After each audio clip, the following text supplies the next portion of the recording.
एक बार की बात है, सम्राट अकबर और उसके मंत्री जंगल में शिकार करने के लिए गए।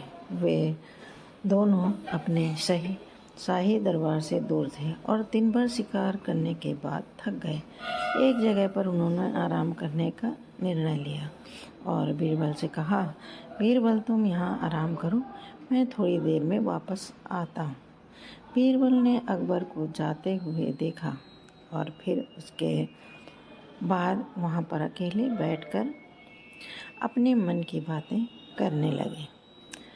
तभी एक घने जंगल से एक मच्छर आया और बीरबल के चेहरे पर बैठ गया। बीरबल ने उसे हटाने की कोशिश की, लेकिन वह मच्छर फिर से आकर बैठ गया।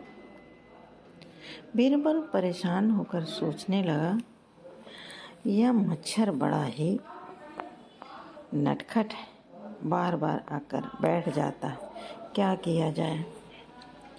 बीरबल के दिमाग में एक मज़ेदार ख्याल आया। उसने पास के पेड़ की छाल को खुरचकर कुछ गोंद निकाल लिया और उसे अपनी उंगलियों पर लगा लिया।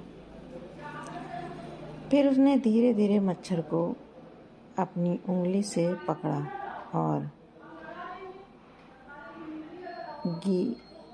और बोला, तुम मच्छर तो बहुत परेशान कर रहे हो, अब मैं तुम्हें पकड़कर तुम्हें आराम से छोड़ दूंगा। कुछ ही देर बाद अकबर लौटे और बीरबल से पूछा, तुम क्या कर रहे हो बीरबल? बीरबल हंसते हुए बोला, महाराज, मैं इस मच्छर के साथ बातें कर रहा था। मैं उसे बता रहा था कि अगर वह और परेशान करेगा तो उसे अपनी ज़िंदगी के बाकी दिन इस गोंद के साथ बिताने होंगे। अकबर हंसी में लोटपोट हो गए और बोले, बीरबल, तुम्हारी बुद्धिमानी की कोई सीमा नहीं है।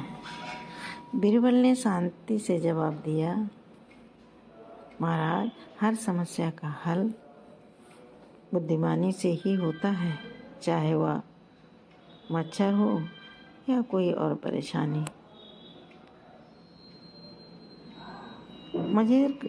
मज़ेदार कहानी से यह संदेश मिलता है कि समझदारी और हंसी मजाक से भी किसी भी समस्या का हल निकाला जा सकता है। ऐसी ही प्रेरणादायक कहानी सुनने के लिए हमारे चैनल को लाइक